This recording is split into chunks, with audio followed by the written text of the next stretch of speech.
Olá, eu sou a professora Sandra Cruz. Sejam muito bem-vindos ao canal Português na Lupa. Desejo a todos um bom acompanhamento do conteúdo selecionado para hoje, o qual se intitula de Processos Fonológicos da Evolução das Palavras.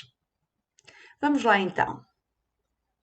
Ao longo do tempo, a língua sofre inúmeras alterações, nomeadamente variações fonéticas, ao nível dos sons, que ocorrem essencialmente no seu uso oral.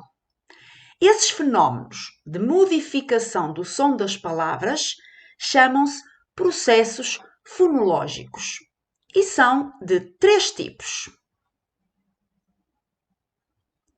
de inserção, quando há acrescentamento de sons na palavra; de supressão, quando há eliminação de sons da palavra; ou ainda de alteração, quando há mudança de lugar ou de qualidade de um som ou sílaba da palavra. Comecemos pelo processo de inserção. O processo fonológico de inserção acrescenta sons à palavra, mas adquire designações diferentes se o som acrescentado for colocado no início, no meio ou no fim da mesma.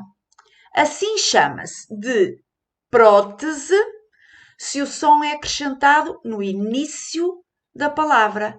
Vejamos o exemplo. Sentar é muitas vezes pronunciado assentar, mais de uso popular.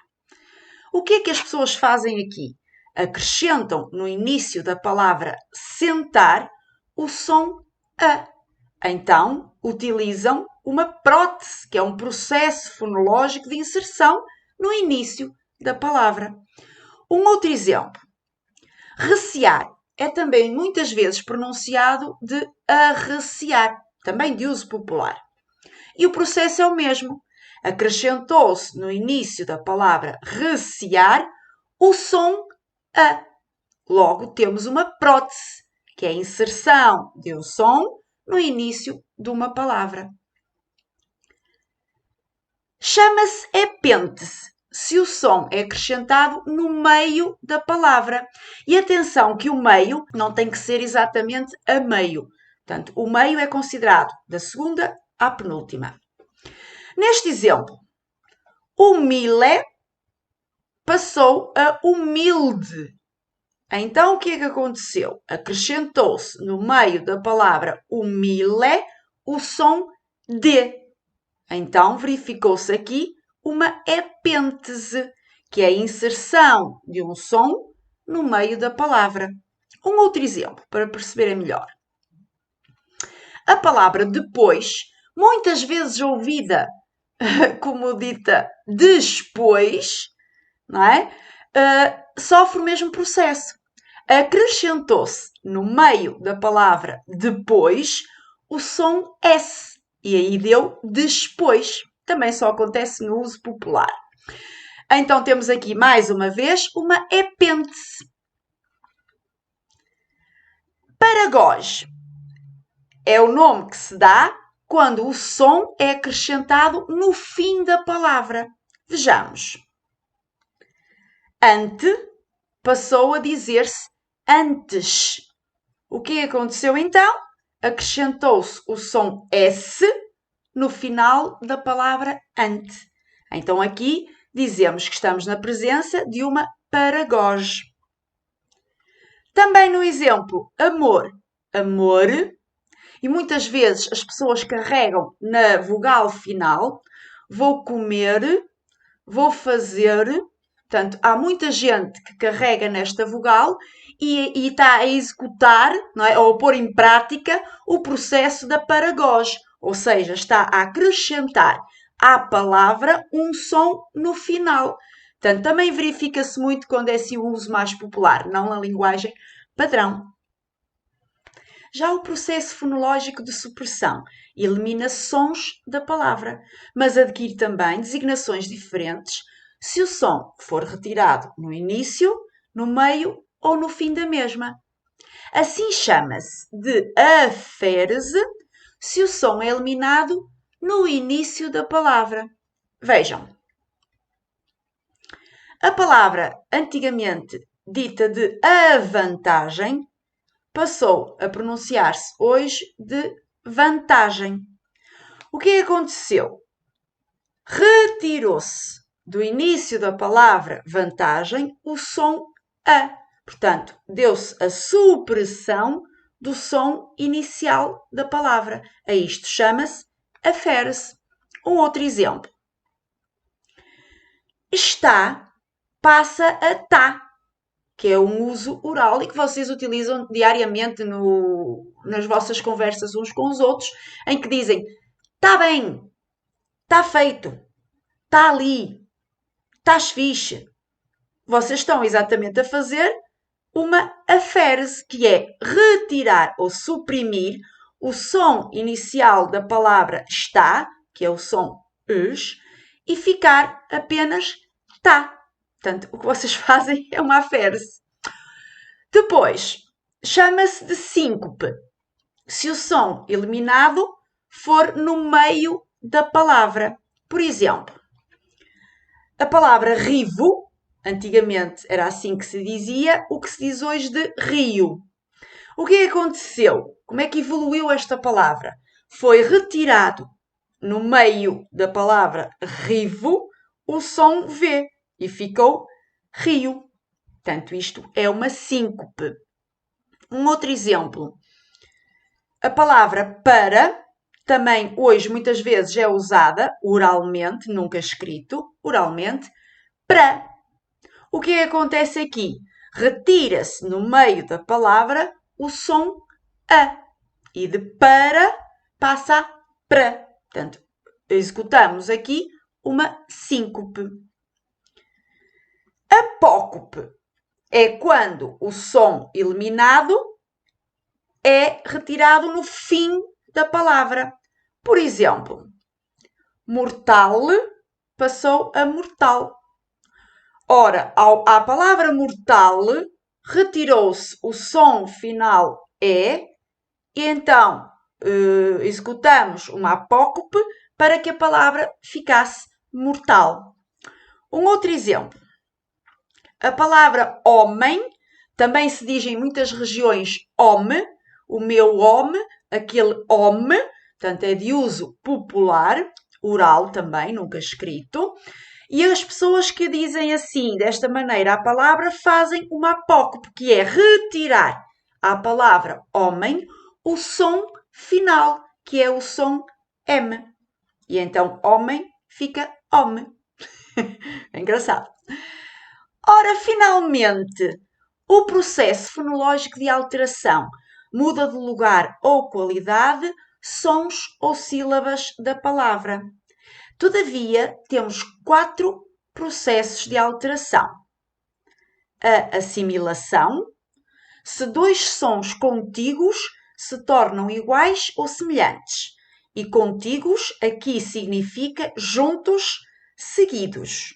Vejamos no exemplo para ser mais fácil.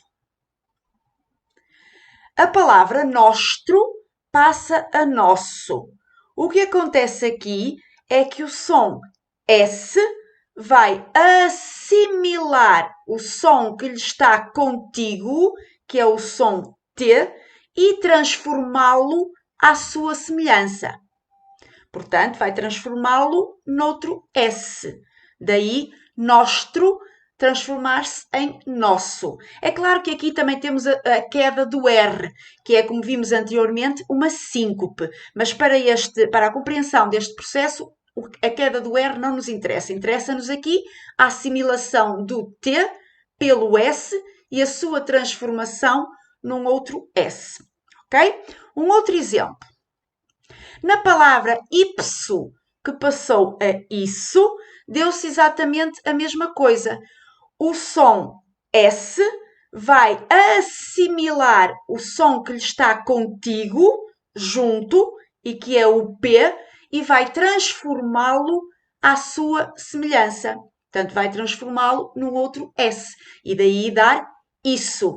É claro que no primeiro exemplo, aqui temos uma assimilação progressiva, porque a assimilação dá-se para a frente. No segundo exemplo, temos uma assimilação regressiva, que o S vai assimilar o som que está atrás. Mas para aqui também não tem grande importância, só para perceberem que tanto pode ser uma assimilação para a frente como uma assimilação para trás, certo? Um outro processo é a dissimilação. Ora, a dissimilação dá-se quando fonemas iguais se tornam diferentes ou se diferenciam. É exatamente o contrário da assimilação. A assimilação assimila e torna-o igual. A dissimilação, eles são iguais e vai tornar um diferente. Vejamos no exemplo para ser mais simples. Lílio tornou-se lírio. O que é que temos aqui? Temos o som L, o segundo L, que se vai transformar em R. Ou seja, vai-se dissimilar, vai-se fazer diferente, porque tínhamos dois sons iguais muito juntos. Lílio. Então, houve essa necessidade de se transformar um L em R. Portanto, dissimilar um som que era igual ou muito parecido. Ok? Um outro exemplo. Filipe passa a Felipe, que se diz muito no uso oral, mais na região do sul, ali pela zona de Lisboa. As pessoas não dizem Filipe, nós no norte dizemos, mas elas dizem Felipe. Também não dizem ministro, dizem o senhor ministro. Pronto, a isto chama-se a dissimilação. O que é que se faz? Vai-se aqui ao som I, que é igual ao anterior, portanto, fi, li, e vai-se transformar um desses sons, que é muito semelhante, num som diferente. E neste caso, transforma-se em E. Portanto, o fi, lip, passa a Felipe. Certo?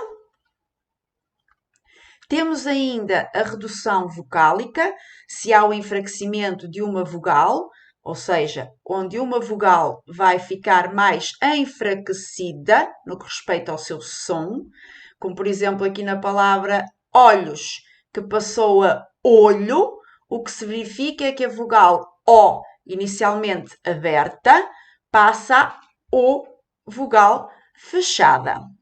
Portanto, há o enfraquecimento da vogal O. E finalmente temos a metátese, se há mudança do lugar de um som ou sílaba. Vejamos no exemplo. Féria passou a feira. O que aconteceu aqui foi exatamente a mudança do lugar do R e do I, ou seja, houve uma troca de sons. E então diz-se que estamos perante uma metátese. Também na palavra caderneta, que muitas vezes é dita pelos alunos como cardeneta. Ai, professora, hoje não trouxe a caderneta e deixei o caderno em casa. O que vocês estão a fazer é exatamente uma metátese, que é a troca da sílaba aqui que contém o R. Em vez de ser cader, passa a carde. Certo? E pronto, fica então aqui um resumo muito simples dos processos fonológicos estudados, onde consta a inserção com a prótese, a epêntese e a paragóis, dependendo do sítio onde se acrescenta o som, a supressão, também dependendo do local onde se retira o som, sendo a férese, síncope ou apócope, e ainda os fenómenos de alteração, portanto, a troca de sons, onde consta a assimilação, sendo que dois sons contíguos se tornam iguais, a dissimilação, dois sons iguais ficam diferentes, a redução vocálica, onde uma vogal reduz o som, portanto, fecha, e a metátese, onde um som troca do lugar. Por hoje é tudo. Beijinhos e até ao próximo vídeo.